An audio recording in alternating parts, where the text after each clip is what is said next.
Hello my dear students, कैसे हो आप सब लोग। आप सभी लोगों का बहुत बहुत स्वागत है। हेलो माय डियर फ्रेंड्स, सभी लोगों का बहुत बहुत स्वागत करता हूं, तहे दिल से स्वागत करता हूं। मैं मनोज त्रिपाठी आप सभी लोगों का आपके अपने यूट्यूब चैनल टीचर्स अड्डा 247 पे बहुत बहुत स्वागत करता हूं। आपका अपना यूट्यूब चैनल जहां पर आप टीचिंग संबंधित सभी प्रकार के एग्जाम्स की बहुत बेहतरीन तैयारी करते हैं।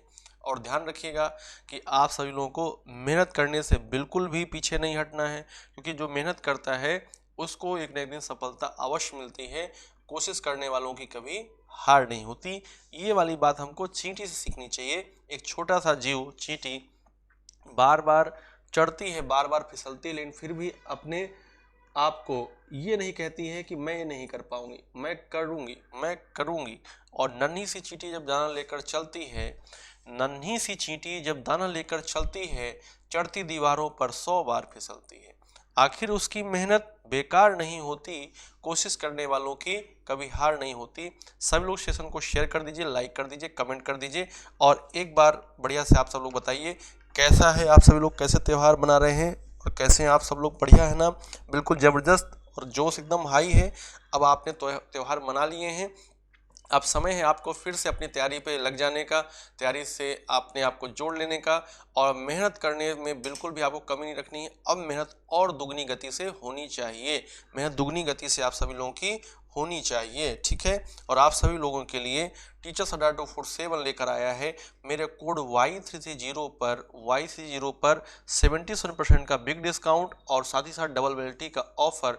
डबल वैलिडिटी के ऑफर में आप जिस सब्सक्रिप्शन प्राइस पर 1 साल के लिए ले रहे थे, उसी सब्सक्रिप्शन प्राइस पर आपको 2 साल के लिए मिल जाएगा।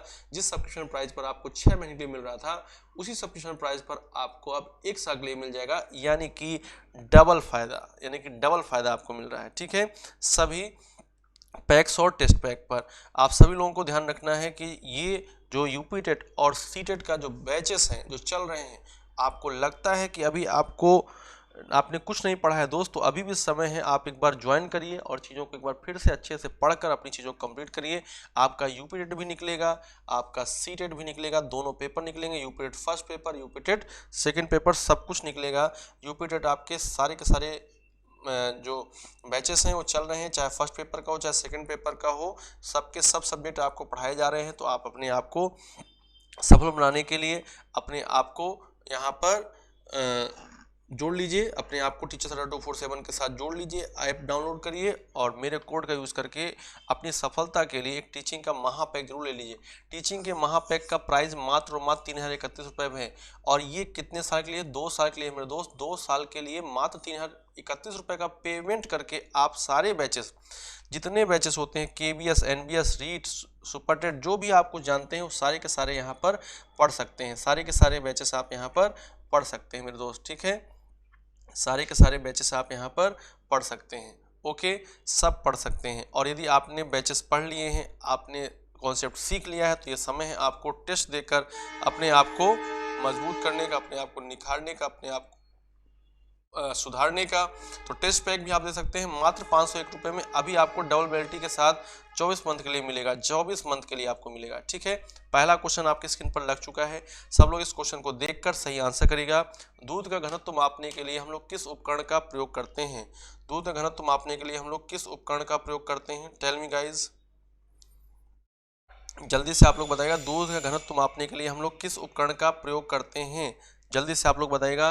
दूध का घनत्व मापने के लिए हम लोग किस उपकरण का प्रयोग करते हैं? Lactometer, hydrometer, barometer and hygrometer. Hydro और हाइग्रो दोनों अलग अलग हैं, बताइए जल्दी से, जल्दी से बताइएगा। Tell me. Lactometer, hydrometer, barometer and hygrometer, इनमें से किसका आप उपयोग करते हैं दूध का घनत्व मापने के लिए? दूध का घनत्व मापने के लिए आप किसका उपयोग करते हैं, बताइए जल्दी से, किसका उपयोग करते हैं? तो देखिए यहाँ पर आंसर आ रहा है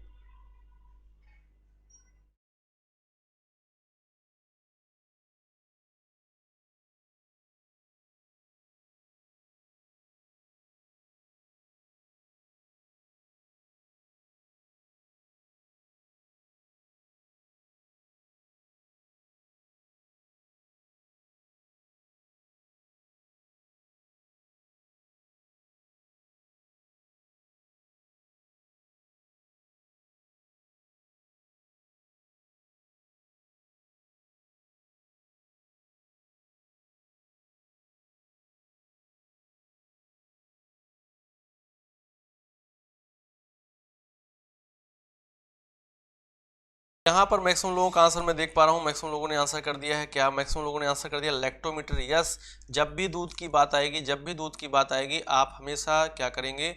जब भी दूध की बात आएगी आप हमेशा देखेंगे कि दूध के साथ जुड़ा हुआ शब्द जो है वो लैक्टो वर्ड है। लैक्टो वर्ड हमेशा आप देखेंगे, लैक्टो वर्ड किससे रिलेटेड है? मिल्क से रिलेटेड है। तो आपको यहाँ बताना था कि दूध का घनत्व मापने का जो उपकरण है उसका नाम क्या है? दूध का घनत्व मापने के लिए जो उपकरण होता है उसको हम लोग लैक्टोमीटर कहते हैं। क्या कहते हैं? लैक्टोमीटर कहते हैं। अब दोस्त आपको ये बताना है कि हाइड्रोमीटर से आप क्या मेजर करते हैं, बैरोमीटर से आप क्या मेजर करते हैं, और हाइग्रोमीटर से क्या मेजर करते हैं। देखिए, बैरोमीटर की बात करें तो बैरोमीटर से हम लोग वायुमंडलीय दाब मापते हैं। क्या मापते हैं? वायुमंडलीय दाब, यानी कि एटमॉस्फेरिक प्रेशर मेजर करते हैं। एटमॉस्फेरिक प्रेशर मेजर करने के लिए हम लोग वायुमंडलीय दाब का उपयोग करते हैं। अच्छा, हाइड्रोमीटर कहा जाए, हाइड्रोमीटर से आप क्या मापते हैं? हाइड्रोमीटर से आप क्या मापते हैं? तो हाइड्रोमीटर से आप मापते हैं आपेक्षिक घनत्व या फिर आप रिलेटिव डेंसिटी मापते हैं। आपेक्षिक घनत्व बहुत थोड़ा सा यहाँ पर आपको ध्यान से देखना है, क्योंकि हाइड्रो और हाइग्रो यहाँ पर आप क्या नापते हैं? आपेक्षिक आर्द्रता मापते हैं। ये आपको ध्यान रखना है, आपेक्षिक घनत्व और आपेक्षिक आर्द्रता अलग अलग चीजें हैं दोनों। आपेक्षिक घनत्व यानी कि relative density, relative density, relative density आप किससे मेजर करते हैं? हाइड्रोमीटर से। रिलेटिव डेंसिटी आप किससे मेजर करते हैं? हाइड्रोमीटर से। और आपेक्षिक आर्द्रता आप किससे मेजर करते हैं? रिलेटिव ह्यूमिडिटी आप कैसे मेजर करते हैं? हाइग्रोमीटर से। तो इतना आपको ध्यान रखना है, इसको आप सब लोग नोट कर लीजिएगा। आंसर क्या हो जाएगा? इसका आंसर हो जाएगा दूध के घनत्व मापने के लिए लैक्टोमीटर का प्रयोग करते हैं। Lactometer is a instrument which is used to measure the density of milk. Next question पर आते हैं। ओजोन परत में छिद्र का कारण क्या है? ध्यान से पढ़ेगा। ओजोन परत में छिद्र का कारण क्या है? जल प्रदूषण, ध्वनि प्रदूषण, वायु प्रदूषण और रेडियोधर्मी प्रदूषण। टेल मी, क्या होगा आंसर? जल्दी से आप लोग बताइएगा क्या होगा answer.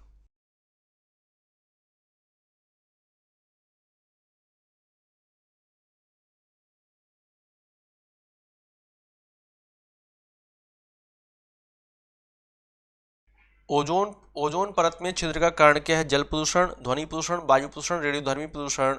The reason for the hole in the ozone layer is water pollution, noise pollution, air pollution, radioactive pollution. जल्दी से आप लोग आंसर करिए, मेक इट फास्ट बच्चा लोग।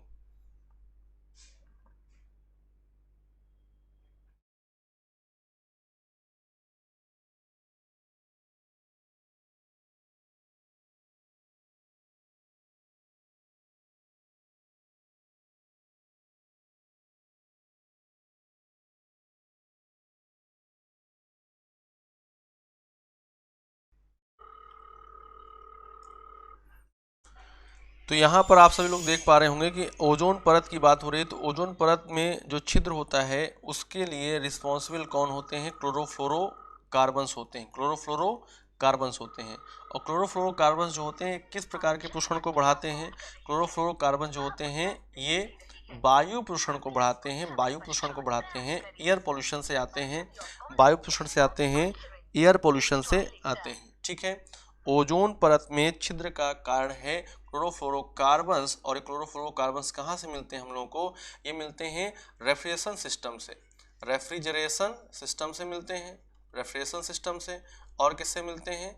और ये मिलते हैं हम लोगों को, ध्यान दीजिएगा, ये हम लोगों को मिलते हैं एयर कंडीशनिंग सिस्टम से। एयर कंडीशनिंग सिस्टम से यानी कि वातानुकूलित प्रणाली से, एयर कंडीशनिंग सिस्टम से मिल जाते हैं, एयर कंडीशनिंग सिस्टम से मिल जाते हैं। ठीक है।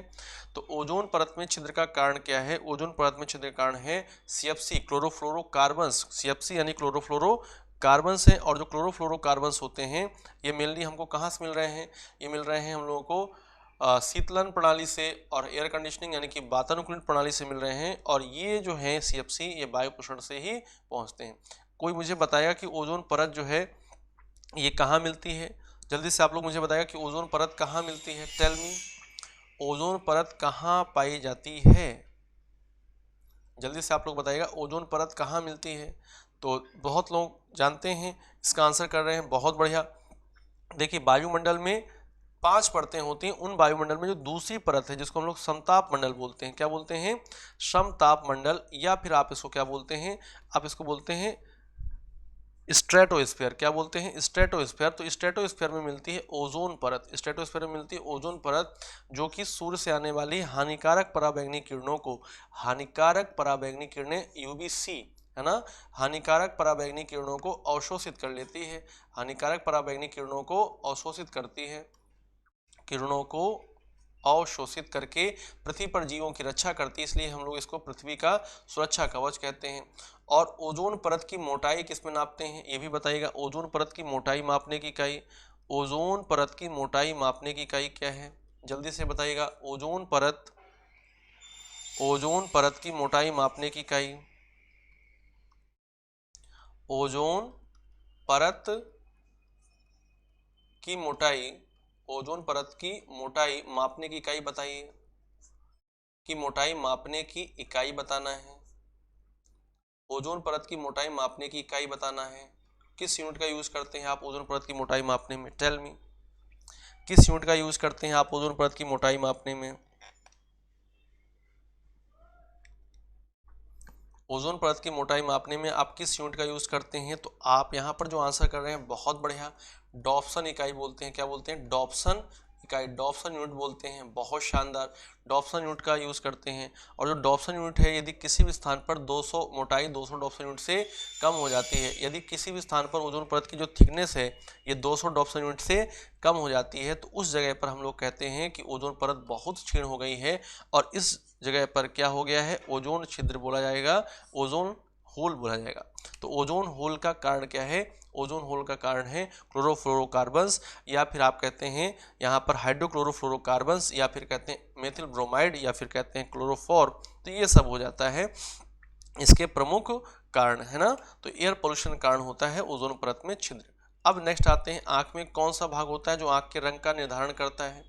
आंख में पाया जाने वाला वह भाग जो आंख के रंग का निर्धारण करता है उसको हम लोग क्या कहते हैं, चल में, आंख में पाया जाने वाला वह भाग या आंख का कौन सा भाग है जो आंख के रंग का निर्धारण करता है। पुतली हो गया, आइरिस हो गया, कार्निया हो गया, आईलिड हो गया, बताइए, जल्दी से आंसर करिएगा, जल्दी से आंसर करिएगा, टेल मी,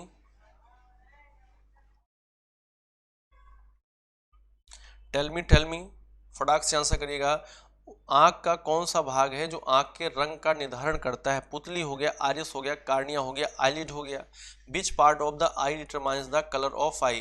तो बहुत अच्छा यहाँ पर आंसर आ रहा है, सभी लोग आंसर कर रहे हैं आइरिस, सभी लोग आंसर कर रहे हैं आइरिस। आइरिस के कारण ही क्या होता है, आंख का रंग निर्धारित होता है। आप मुझे बताइएगा, जब हम लोग नेत्रदान करते हैं, जब हम लोग नेत्रदान करते हैं तो नेत्रदान में कौन से भाग को दान किया जाता है, आंख के कौन से भाग को दान किया जाता है, जल्दी से आप लोग बताइएगा। जब हम लोग आई डोनेट करते हैं, आई डोनेट करते हैं, तो आई डोनेट करते समय आंख का कौन सा भाग लिया या दिया जाता है, कौन सा भाग दिया जाता है, बताइएगा। किस भाग का आप डोनेट करते हैं, किस भाग को आप दान करते हैं, टेल मी,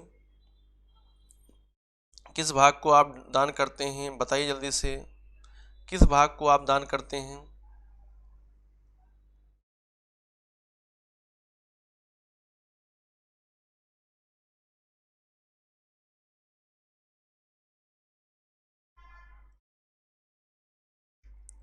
किस भाग को आप दान करते हैं, बताइए।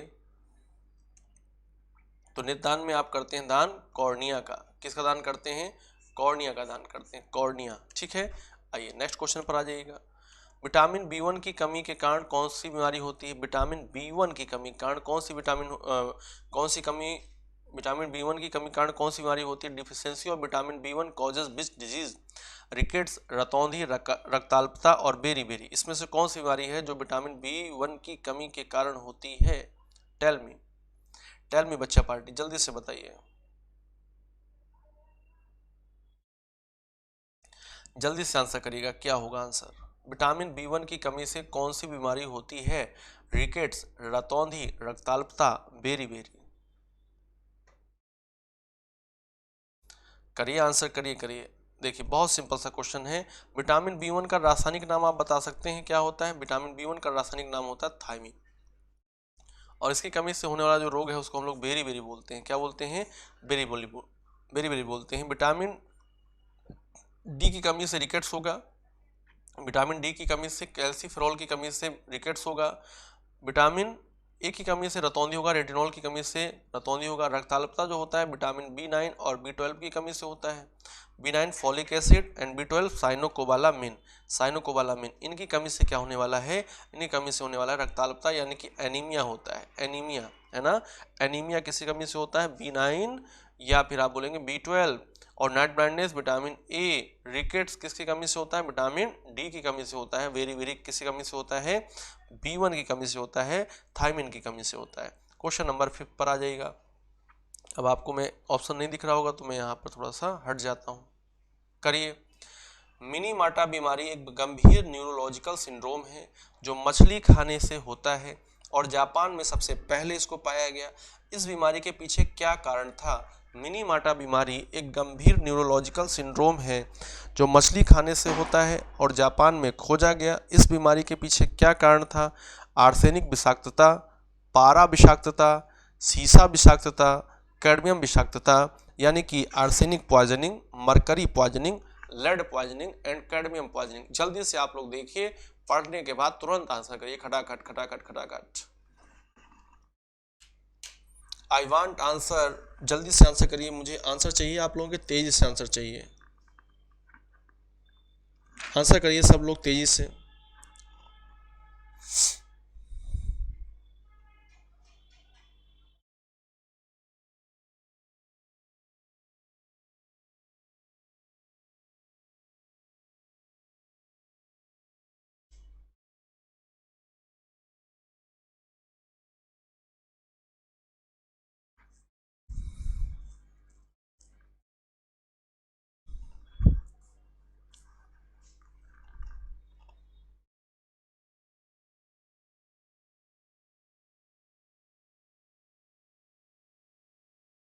बहुत बढ़िया, सभी लोगों के मैं आंसर देख पा रहा हूँ, सभी लोग आंसर कर रहे हैं, वेरी नाइस। सभी लोग आंसर कर रहे हैं। इसमें आंसर है पारा विषाक्तता, मरकरी। मरकरी मरकरी जो है एक प्रकार का क्या है, पॉल्यूटेंट्स है। जब ये जल में पहुंचता है तो जल प्रदूषित हो जाता है, उस जल की गुणवत्ता क्या हो जाती है, कम हो जाती है। अब सबसे पहले क्या हुआ कि इंडस्ट्रियल रीजन्स में, जो कि औद्योगिक क्षेत्र थे, औद्योगिक क्षेत्रों से ये जो पारा है इसका यूज होने के बाद ये वेस्टेज के फॉर्म में कहाँ पहुँचा, ये नदी नालों और जलीय क्षेत्रों में पहुँचा, जहाँ पर मछलियों ने इसको, जहाँ पर मछलियाँ थी तो मछलियों के शरीर पहुंचा, और जिन लोगों ने इन मछलियों को खाया उनमें ये एक गंभीर समस्या के रूप में आया, न्यूरोलॉजिकल सिंड्रोम के रूप में आया, जिसको जापान में मिनीमाटा की खाड़ी से, जापान में खाड़ी का नाम था मिनीमाटा, मिनीमाटा की खाड़ी, मिनीमाटा की खाड़ी से प्राप्त होने के कारण इसको नाम दिया गया मिनीमाटा रोग, है ना। मिनीमाटा रोग नाम इसलिए दिया गया क्योंकि इसको सबसे पहले जापान में मिनीमाटा की खाड़ी से पाया गया। तो पारा यानी मरकरी, जिसको हम लोग द्रवित धातु भी कहते हैं क्योंकि ऐसी धातु है जो सामान्य ताप और दाब पर द्रव अवस्था में रहती है, तो मिनीमाटा रोग के लिए जिम्मेदार हो जाती है, मिनीमाटा रोग के लिए रिस्पॉन्सिबल हो जाती है। तो पारा विषाक्तता, ठीक है, पारा विषाक्तता हो जाता है, याद रहेगा, ओके।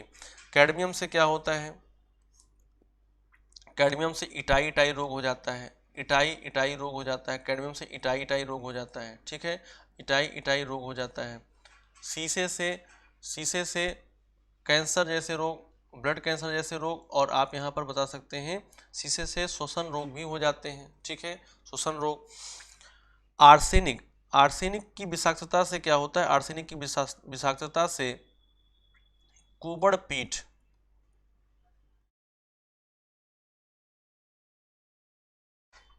या आर्सेनिक विषाक्तता से, ये मत रखिए, आर्सेनिक की विषाक्तता से क्या होता है, आर्सेनिक जो है ये जब अधिक मात्रा में लगता है तो इससे हो जाता है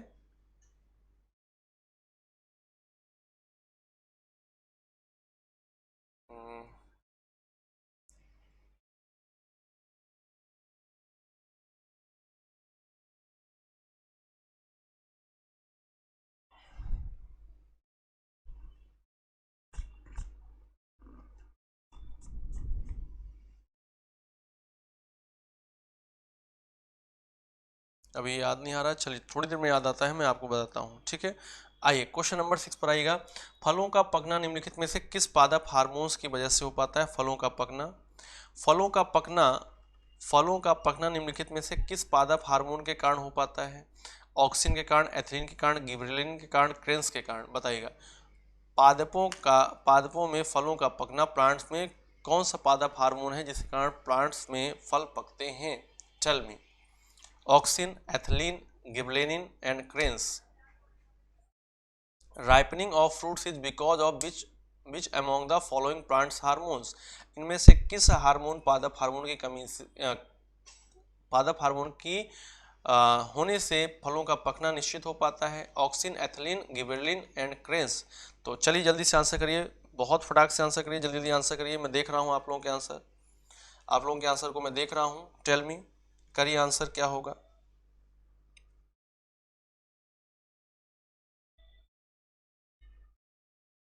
बहुत बढ़िया, शानदार।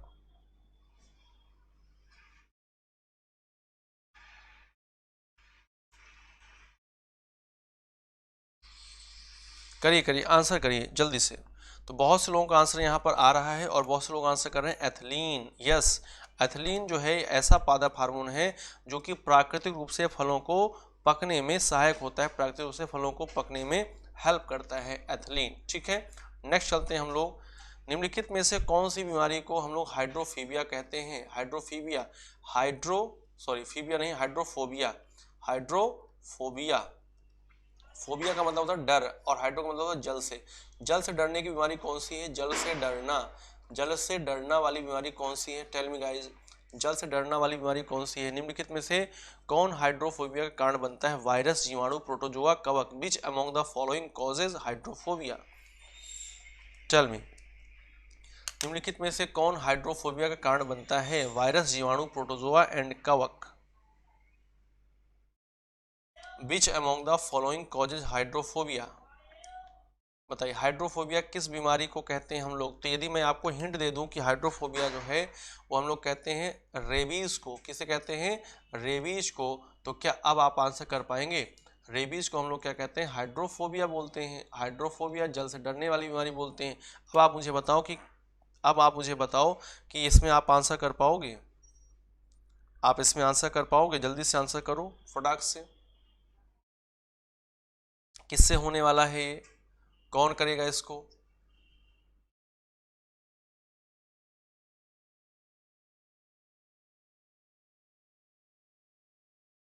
अच्छा, तो रेबीज तो जानते हैं ना, रेबीज किससे होने वाला रोग है? रेबीज वायरस से होने वाला रोग है। वायरस से होने वाला रोग है। कल मैंने आपको बताया भी था कि रेखा हमें हिट करके पोचे छोड़ गई। कल का मतलब लास्ट टाइम पर रेखा हमें हिट करके पोचे छोड़ गई, तो आर से रे से क्या है? रेबीज है। और रेबीज वायरस से होने वाला रोग है और इसमें जो प्रभावित व्यक्ति होता है ये जल से डरने लगता है, इसलिए इसको हम लोग हाइड्रोफोबिया बोलते हैं। क्या बोलते हैं? हाइड्रोफोबिया। अब आप मुझे बताओ कि रेबीज के टीके की खोज किसने की? रेबीज के टीके की खोज, जल्दी से इसका आंसर करिएगा। रेबीज के टीके की खोज किसने की? बहुत ज़्यादा इंपॉर्टेंट है। रेबीज का टीका किसने खोजा? रेबीज के टीके की खोज करने वाला कौन था? टेल मी, रेबीज के टीके की खोज किसने करी? रेबीज के टीके की खोज करने वाला कौन था?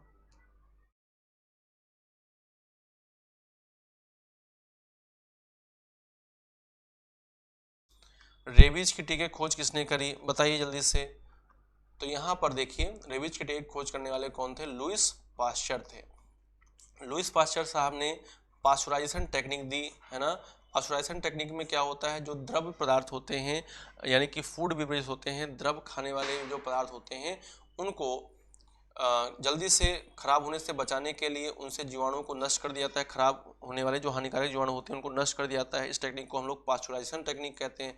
मेनली ये दूध के लिए बहुत ज़्यादा उपयोग की जाती है। तो पाश्चुरीकरण की प्रक्रिया देने वाले यही थे, लुईस पाश्चर। पाश्चुरीकरण की प्रक्रिया देने वाले, पाश्चुरीकरण, पाश्चराइजेशन प्रक्रिया। दूसरी बात है, रोगाणु सिद्धांत भी उन्होंने दिया, यानी कि जर्म थ्योरी। रोगाणु सिद्धांत देने वाले भी यही थे, जर्म थ्योरी देने वाले भी यही थे। और इन्हें हम लोग क्या कहते हैं? इन्हें हम लोग फादर ऑफ माइक्रोबायोलॉजी बोल देते हैं। फादर ऑफ माइक्रोबायोलॉजी बोल देते हैं। ठीक है, father of microbiology, Louis Pasteur. Next चलते हैं, नेक्स्ट क्वेश्चन पर आते हैं। रूमेन किसका भाग है?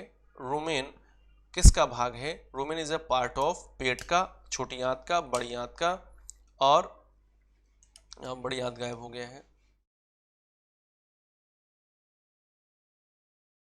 और यकृत का। जल्दी से बताएगा। Rumen is a part of stomach, small intestine, large intestine and liver किसका पार्ट है?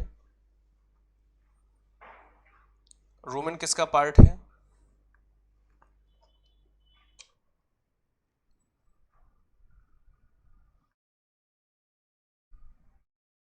किसका पार्ट है?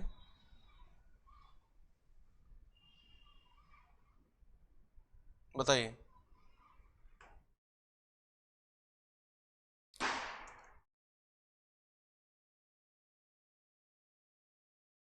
Rumen is a part of stomach, small intestine, large intestine and liver, इसमें से किसका भाग है? तो आपको ध्यान रखना होता है जो शाकाहारी जंतु होते हैं उनमें ये वाला भाग मिलता है। शाकाहारी जंतुओं में ये वाला भाग होता है रूमेन, और रूमेन किसका पार्ट होता है? स्टमक का पार्ट होता है, पेट का पार्ट होता है। रूमेन किसका पार्ट होता है? पेट का पार्ट होता है। ठीक है, रूमेन किसका पार्ट होता है? पेट का पार्ट होता है। Okay, clear. रूमेन किसका भाग होता है? Rumen is a part of stomach, यानी कि पेट का भाग होता है।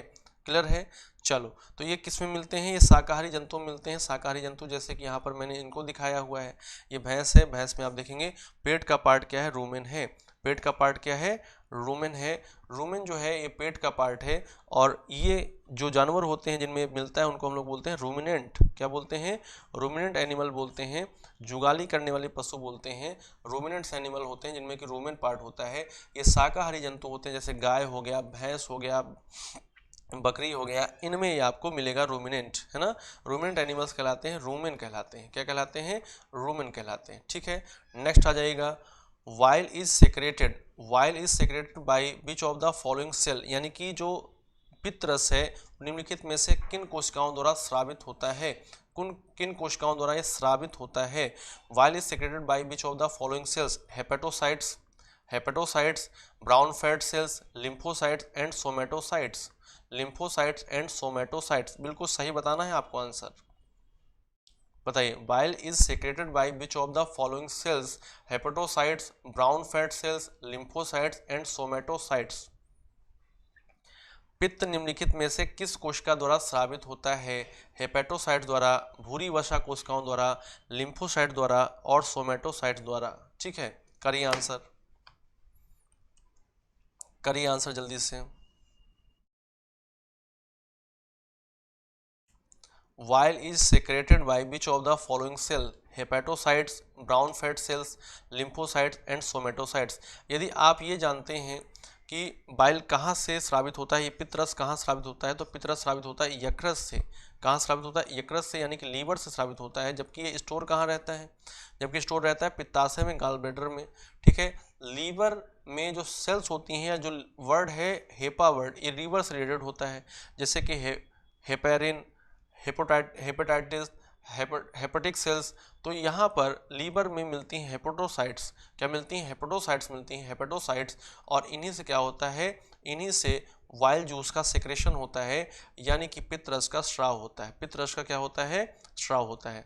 Bile is secreted by which of the following sales, तो आपको याद रखना है हेपेटोसाइट्स, हेपेटोसाइट्स। ठीक है, हेपेटोसाइट्स। वाइल को आपको ये बताना है कि नेचर इसका कैसा है, तो बताएंगे आप। बताइए वाइल का नेचर कैसा होता है? वाइल यानी कि पित्तरस का नेचर कैसा होता है, और इसका रंग पीला क्यों होता है? इसका रंग पीला क्यों होता है? कलर जो होता है इसका पीला क्यों होता है? ये आप दोनों बताइए जल्दी से। मैं आप लोगों के क्वेश्चन के आंसर का वेट कर रहा हूँ। इस क्वेश्चन का आंसर दीजिए सब लोग, जल्दी से आंसर करिएगा, आंसर करिएगा सब लोग। मेक इट फास्ट बच्चा, बहुत तेज आंसर करिए सब लोग, आंसर करिए, जल्दी जल्दी आंसर करिए मेरे दोस्त। While is secreted by which of the following sales, तो नेचर आपको बताना है। ये तो आपका हेपेटोसाइट्स हो गया, लीवर से निकलता है। वाइल जूस कहाँ से स्रावित होता है? वाइल जूस कहाँ से उत्पन्न होता है, कहाँ से बनता है? तो लीवर से बनता है। अब आप ये बताओ कि जो लीवर है इसमें आपने हेपेटोसाइट्स बता दिया, अब वाइल का प्रकृति बताना, नेचर बताना है, और वाइल का कलर बताना है, वाइल कलर कैसा होता है। वाइल का नेचर बताना है और वाइल की कलर बताना है। देखिए, वाइल का जो नेचर होता है ये होता है बेसिक, अल्कलाइन। बेसिक या अल्कलाइन बोलते हैं, अल्कलाइन होता है, यानी कि क्षारीय प्रकृति का होता है। यानी कि जो वाइल है ये कैसा होता है? क्षारीय प्रकृति का है, क्षारीय प्रकृति का है। ठीक है, क्षारीय प्रकृति का है। कलर की बात करें तो कलर कैसा है इसका? कलर इसका है पीला, हल्का पीला, है ना, येलो, येलो है। और किस कारण है? Due to bilirubin, bilirubin colour pigment. ये जो बिलरुबिन है ये पीले रंग का वर्णक है, येलो कलर पिगमेंट है ना, येलो कलर पिगमेंट है, और ये इसमें उपस्थित होता है, जिस कारण इसका रंग कैसा हो जाता है?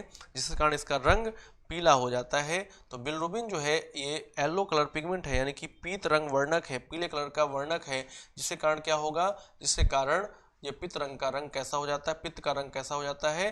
पित्त का रंग हो जाता है येलो, पीला हो जाता है। ठीक है, तो ये हो जाता है इसका आंसर। नेक्स्ट क्वेश्चन पर आने से पहले आप देखिए, आप सभी लोगों के लिए मेरा कोड यूज करने पर, Y30 कोड यूज करने पर आप सभी लोगों को मिलता है 77% का बिग डिस्काउंट सभी प्रकार के महापैक पर और टेस्ट पैक पर। आपको 77 का बिग डिस्काउंट तो मिलेगा ही मिलेगा, आपको साथ ही साथ मिलती है डबल वैलिडिटी। डबल वैलिडिटी मतलब आप जिस सब्सक्रिप्शन प्राइस पर 1 साल के लिए ले रहे थे उसी सब्सक्रिप्शन प्राइस पर 2 साल के लिए, जिस सब्सक्रिप्शन प्राइस पर आपको 6 महीने के लिए मिल रहा था उसी सब्सक्रिप्शन प्राइस पर आपको अब 1 साल के लिए मिलेगा, यानी कि डबल फायदा हो रहा है आपको। बहुत ही कम प्राइस पर, बहुत ही कम प्राइस पर आपकी सफलता सुनिश्चित होने वाली है। बस आप Adda247 ऐप को डाउनलोड करो, मेरे कोड का यूज करके कम से कम अपना एक चीज सुनिश्चित कर लो कि एक चीज तो पढ़ने के लिए थोड़ा बहुत तो करना ही होगा, टीचिंग का महापैक ले लें, टीचिंग का महापैक ले लें, जिसमें कि सारे के सारे बैचेस एक साथ पढ़ोगे। एक साथ का मतलब है एक बार लेने पर आप जितने बैचेस स्टार्ट होंगे टीचिंग से संबंधित वो सारे बैचेस में आपका इनरोलमेंट रहेगा। ठीक है, सारे के सारे बैचेस में आप सभी लोग पढ़ सकते हैं। क्वेश्चन नंबर नेक्स्ट पर आते हैं। निम्नलिखित में से कौन सा एक एंजाइम नहीं है? निम्नलिखित में से कौन सा एक एंजाइम नहीं है? गैस्ट्रिन, टाइलिन, पेप्सिन और रेनिन।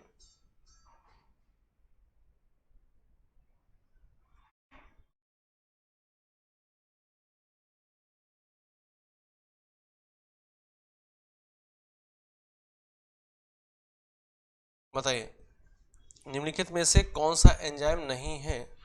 निम्नलिखित में से कौन सा एक एंजाइम नहीं है? Gastrin, ptyalin, pepsin, rennin. Which among the following is not an enzyme?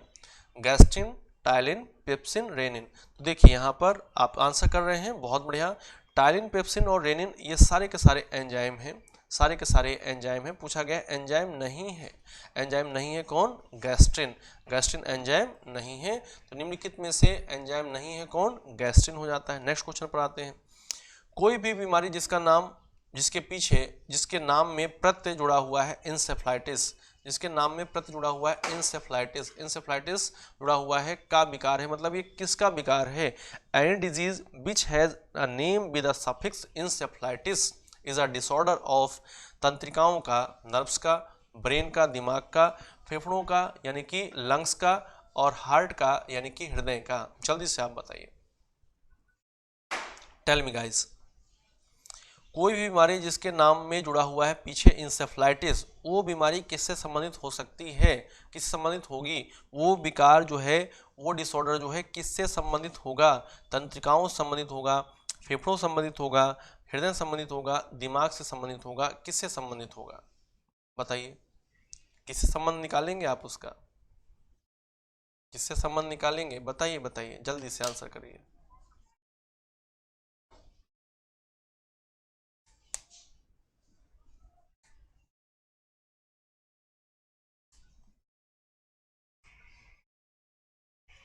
बहुत से लोग नर्व्स आंसर कर रहे हैं, तंत्रिकाएं आंसर कर रहे हैं। अच्छा, ओके ओके, चलो मैं एक हिंट दे देता हूं आपको, शायद आप उसके बाद सही कर पाओ। आपने नाम सुना होगा जेई, जेई, जेई का मतलब क्या है? जेई का मतलब है जापानीज इंसेफ्लाइटिस। जापानी इंसेफ्लाइटिस को हम लोगों ने यहाँ पर नाम दिया था जापानी बुखार। चलो जापानी बुखार हो गया, लेकिन इससे भी ज़्यादा जो इसका नाम बहुत ज़्यादा फेमस हुआ था वो था दिमागी बुखार। अब तो बता दो, अब तो बता दोगे।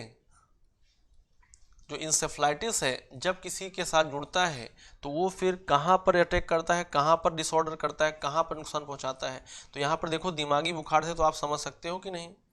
दिमागी बुखार से तो आप समझ सकते हो कि नहीं? क्या समझ सकते हैं कि यहाँ पर आंसर क्या होगा? दिमाग होगा। यहाँ पर आंसर क्या होगा? दिमाग होगा, ब्रेन होगा, ब्रेन। बिल्कुल चलो बहुत बढ़िया। नेक्स्ट पर आ जाओगे। दो समतल दर्पण एक दूसरे से 60 डिग्री कोण पर रखे हुए हैं। दो समतल दर्पण एक दूसरे से 60 डिग्री के कोण पर रखे गए हैं। उनके बीच रखी मोमबत्ती के कितने प्रतिबिंब बनेंगे? उनके बीच रखी मोमबत्ती के कितने प्रतिबिंब बनेंगे? Two flat mirrors are placed at an angle 60 degree from each other, how many images will be formed of a candle placed in between them.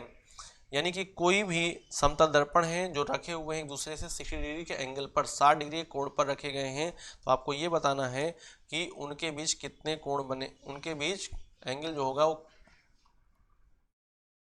60 degree है, तो उनके बीच रखी कोई मोमबत्ती है उस पर उसके कितने प्रतिबिंब बनेंगे। ये हमने दो क्या कर दिए, दो हमने मिरर कर दिए, दो हमने क्या कर दिए, मिरर कर दिए, मिरर 1 और मिरर 2, हमने दो मिरर कर दिए। यहाँ पर हमने क्या कर दी, कोई कैंडल रख दिया, यहाँ पर हमने क्या किया है, कोई कैंडल रख दिया है, ठीक है, ये कोई कैंडल रख दिया है। अब इस कैंडल के कितने प्रतिबिंब बनेंगे ये पूछ रहा है। तो देखिए कोई भी वस्तु जो कि दो समतल दर्पणों के बीच रखी हो जिनके बीच कोण एंगल कितना हो, थीटा हो, तो उसके प्रतिबिंबों की संख्या होती है 360 बटे थीटा माइनस 1। 60 बटे थीटा माइनस 1, यहाँ पर थीटा लगा दीजिए 60, तो 360 बटे 60, 360 डिवाइड बाई 60 माइनस 1, ये कितना हो जाएगा, ये 6 हो जाएगा, 6 में से 1 गया 5 हो जाएगा, 6 में से 1 गया कितना हो जाएगा, 5 हो जाएगा। तो आंसर क्या हो जाएगा, 5, आंसर क्या हो जाएगा, 5 हो जाएगा, 5 हो जाएगा। कर लोगे, कर लोगे, सिंपल सा क्वेश्चन है, 5 हो जाता है। नेक्स्ट पर आएगा, निम्नलिखित में से कौन सी एक सदिश राशि है या है, निम्नलिखित में से कौन सी एक सदिश राशि है या है? तापमान, कार्य, गतिज ऊर्जा, संवेग, शक्ति, इनमें से आपको यह बताना है कि कौन सी सदिश राशि है। तापमान, कार्य, गतिज ऊर्जा, संवेग और शक्ति, बताइए, tell me, tell me tell me tell me क्या होगा इसका answer, tell me tell me tell me क्या होगा इसका आंसर, जल्दी से करिएगा आंसर।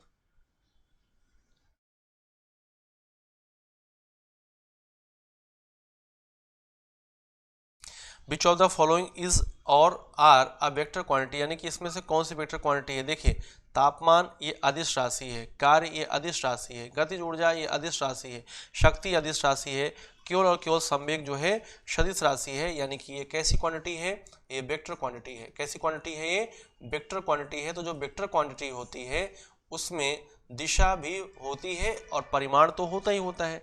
परिमाण और दिशा दोनों, magnitude and direction both, magnitude and direction both होगा तभी उसको हम लोग क्या कहेंगे, सदिश राशि कहेंगे, है ना।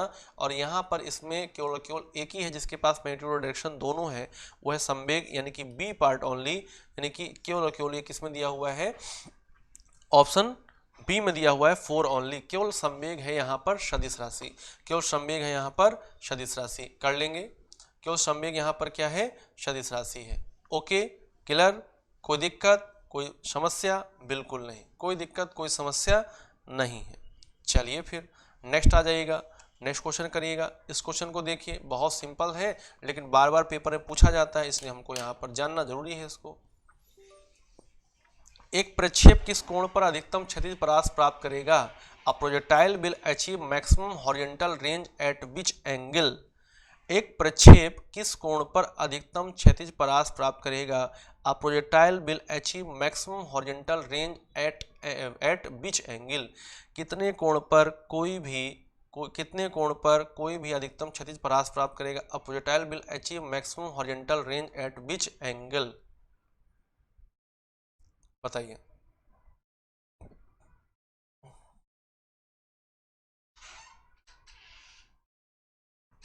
बताइए, बताइए, टेल मी।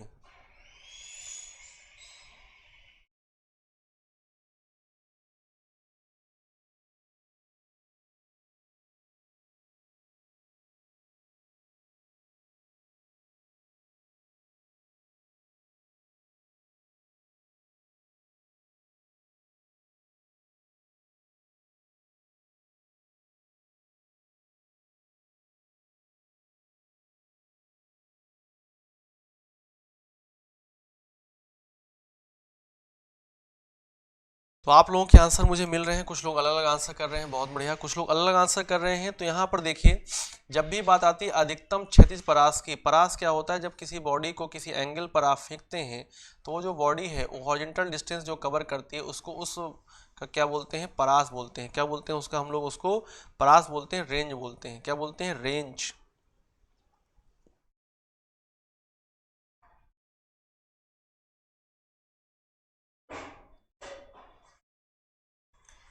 यहाँ से ये जो है हॉरिजॉन्टल डिस्टेंस, इसको आप रेंज बोलते हैं। और ये रेंज कब मैक्सिमम होता है, रेंज मैक्सिमम होता है जब थीटा बराबर क्या होता है, 45 डिग्री। रेंज कब मैक्सिमम होता है, जब थीटा बराबर क्या होता है, 45 डिग्री। यदि किसी बॉडी को आप 45 डिग्री एंगल पर क्या करोगे, प्रोजेक्ट करोगे, फेंकोगे, तो क्या होगा, क्या होगा, ये आज 12 महीने का जो सब्सक्रिप्शन है, ये आज 24 महीने का सब्सक्रिप्शन मिल रहा है आप लोगों को, केवल और केवल आपको मेरा कोड यूज करने पर, Y30 कोड यूज करेंगे तो आपको 24 मंथ का सब्सक्रिप्शन मिलेगा सेम प्राइस पर, 45 डिग्री एंगल पर। यदि आप किसी वस्तु को 45 डिग्री एंगल पर प्रोजेक्ट करते हो, फेंकते हो, यदि किसी बॉडी को आप 45 डिग्री एंगल पर प्रोजेक्ट करते हो तो वो बॉडी सबसे अधिक क्षैतिज दूरी कवर करती है। जैसे कि आप देखिएगा, जब हमको क्या करना होता है, लंबी कूद करना होता है, तब हम लोग 45 डिग्री के एंगल पर यदि कूदेंगे तो सबसे ज़्यादा लंबा कूद पाएंगे। जब हम लोगों को गोला फेंकना होता है, शॉर्ट पुट, जब हम लोगों को भाला फेंकना होता है, नीरज चोपड़ा जी ने भाला फेंका, तो भाला फेंक हो यानी जेवलिन थ्रो हो, या फिर हमें चक्का फेंकना हो यानी कि डिस्क थ्रो फेंकना हो, तो इन सब केसेस में आप यदि 45 डिग्री के एंगल के बिल्कुल करीब आप फेंकते हैं तो आप सबसे अधिक क्षैतिज दूरी प्राप्त करते हैं, तो आपके विनर बनने की संभावना सबसे ज़्यादा हो जाती है। 45 डिग्री एंगल पर जो भी फेंका जाएगा उसमें क्षैतिज परास सबसे ज़्यादा होगी। आर क्या हो जाता है, मैक्सिमम हो जाता है। क्षैतिज दूरी क्या हो जाती है, सबसे अधिक हो जाती है, मैक्सिमम हो जाती है, ठीक है, 45 डिग्री। और 9 डिग्री के एंगल पर क्या होता है, ये मैक्सिमम हाइट मिलती है, मैक्सिमम हाइट मिलती है। For maximum height, for maximum height आप कितने एंगल पर फेंकेंगे, 9 डिग्री के एंगल पर फेंकेंगे किसी बॉडी को, और मैक्सिमम हॉरिजॉन्टल डिस्टेंस के लिए आप 45 डिग्री के एंगल पर फेंकेंगे। नेक्स्ट आ जाता है 15 नंबर क्वेश्चन। नेक्स्ट आ जाता है 15 नंबर क्वेश्चन, निम्नलिखित में से कौन सी वैज्ञानिक खोज सीवी रमन ने की थी। सीवी रमन, जिनको नोबेल पुरस्कार दिया गया अपने खोज के लिए भौतिक विज्ञान में, और सीवी रमन के नाम पर ही हम लोग क्या करते हैं, सीवी रमन के नाम पर ही हम लोग हमारे देश में क्या मनाते हैं, राष्ट्रीय विज्ञान दिवस ही मनाते हैं, है ना, 28 फरवरी को। तो आपको बताना है कि इन्होंने किसकी खोज की थी, इन्होंने किसकी खोज की थी। अणुओं द्वारा प्रकाश का बेलोचदार प्रकीर्णन, सुपर चालकता, नियंत्रित परमाणु विखंडन, cyclotron. Which of the following scientific discoveries was made by the CV Raman, inelastic scattering of light by the molecule, super conductivity, controlled nuclear fusion और साइक्लोट्रॉन। बताइए क्या है इसका आंसर। तो ये देखिए, इसको तो याद ही रखना होता है क्योंकि बहुत इंपॉर्टेंट है। इन्होंने क्या किया था, इन्होंने रमन प्रभाव दिया था। रमन प्रभाव किससे संबंधित है, रमन प्रभाव संबंधित है प्रकाश से। किससे संबंधित है, लाइट से संबंधित है, लाइट की स्कैटरिंग से संबंधित है, यानी कि प्रकीर्णन से संबंधित है, ठीक है। तो आंसर इज ए पार्ट हो जाता है। आप सभी लोगों को दिवाली की बहुत बहुत शुभकामनाएं। आप सभी लोगों की जो दिवाली हो ये कैसी हो, ये सिलेक्शन वाली हो, सेलिब्रेशन भी प्रिपरेशन भी। प्रिपरेशन करेंगे तभी तो सिलेक्शन होगा, और इसके लिए अड्डा 247 लेकर आया है आप सभी लोगों के लिए डबल वैलिडिटी का ऑफर। डबल वैलिडिटी के ऑफर में आप मेरा कोड यूज़ करिए Y30, जिससे आपको मिलेगा 77% का बिग डिस्काउंट। और इस बिग डिस्काउंट के लिए आपको क्या करना है, अड्डा 247 ऐप को डाउनलोड करके अपने आप को रजिस्टर करना है। उसके बाद आपको सेगमेंट में जाना है। सेगमेंट में आपको अपना सेगमेंट चूज करना है। मान लीजिए कि आप एक या 2 या 3 कोर्स लेना चाहते हैं, तो मैं कहूँगा कि आप केवल टीचिंग का महापैक लीजिए, जिससे कि आपको सभी के सभी बैचेस एक साथ मिल जाएंगे। मतलब कि जब तक आपका वो वैलिडिटी रहेगी, जब तक कि आपका वो बैच जब तक आपका वैधता रहेगी, तब तक जितने भी बैच आएंगे, चाहे वो सीटेट के आए, चाहे वो यूपीटेट के आए, चाहे रीट के आए, चाहे यूटेट के आए, चाहे केबीएस के आए, चाहे एनबीएस, जितने भी एग्जाम होते हैं, DSSS भी, कुछ भी, सुपर टेट, कुछ भी, यूपी सुपर टेट, कुछ भी आएगा, उसमें आप सभी लोगों को इन्रोलमेंट मिल जाएगा। आपको अलग से कोई भी टेस्ट सीरीज लेने की आवश्यकता नहीं, कोई भी बुक्स लेने की आपको आवश्यकता नहीं है, सब कुछ आपको टीचिंग के महापैक में मिल जाएगा। ठीक है, सब कुछ आपको टीचिंग के महापैक में मिल जाएगा 77% के डिस्काउंट के साथ। मेरा कोड यूज़ करिए Y30 और ये दिवाली मना लीजिए सिलेक्शन वाली, ये दिवाली मना लीजिए सिलेक्शन वाली, ताकि अगली सेक्शन के लिए आपको प्रिपरेशन करनी होगी और अगली दिवाली जो होगी आप सभी लोग अपने पोस्ट पर होंगे, अपने अपने जहाँ पर भी आपने सोचा होगा वहाँ पर आप होंगे। ठीक है, तो आप सभी लोगों का बहुत बहुत धन्यवाद। आप सभी लोग ऐसे ही मेरे साथ जुड़े रहिए और 7 PM पर रोजाना जो होती है क्लास उस पर आप जरूर आ जाया करिए और सभी लोग ऐसे ही मेरे साथ हंसते मुस्कुराते हुए पढ़ते रहिए। आप सभी लोगों का बहुत बहुत धन्यवाद। और कोई भी डाउट हो, कोई भी समस्या हो, आप पूछना बिल्कुल ना भूलें और दिवाली को अच्छे से सेलिब्रेट करें, बढ़िया से मनाएं, अपने दोस्तों के साथ एंजॉय करें, लेकिन उसके बाद फिर आप एक अलग एनर्जी के साथ, एक फुल एनर्जी के साथ, डबल एनर्जी के साथ आप आइए, ताकि एग्ज़ाम तक आप सभी लोगों को बिल्कुल भी कोई रोक ना सके। बिल्कुल आप चीरते फाड़ते आगे बढ़ते जाएं, आप अपने एग्ज़ाम की ओर एकदम तेज़ से बढ़ते जाएं, बुलेट भी आपके सामने फेल हो जाए, मतलब गोली भी आपके सामने कम हो जाए, आप इतनी तेज़ गति से बढ़ें आगे। ठीक है, तो आज के लिए हम लोग इतना ही रखते हैं। आप सभी लोगों का बहुत बहुत धन्यवाद करते हैं, तहे दिल से धन्यवाद करते हैं। और एक बार आप ध्यान रखिएगा कि आप सभी लोगों को टीचिंग के महापैक पर, टेस्ट पैक पर मेरे कोड का यूज़ करने पर, Y30 यूज़ करने पर 77% का डिस्काउंट तो मिल ही रहा है, साथ ही साथ आपको डबल वैलिडिटी का फ़ायदा मिल रहा है। डबल वैलिडिटी का फ़ायदा जो है इसको आप ज़रूर से ज़रूर ले लीजिए, क्योंकि आप 2 साल के भीतर अपनी सफलता को तो पूरा कर ही लेंगे, अपने आप को सफल तो बना ही लेंगे, सफलता को तो आप बिल्कुल पा ही लेंगे। ठीक है, इसके लिए आप सभी लोगों को दिन रात मेहनत करनी है और इसके लिए आपको एक गाइड लाइन की ज़रूरत है, आपको गाइड की ज़रूरत है, आपको पता होना चाहिए कि हमें क्या पढ़ना है, कैसे पढ़ना है।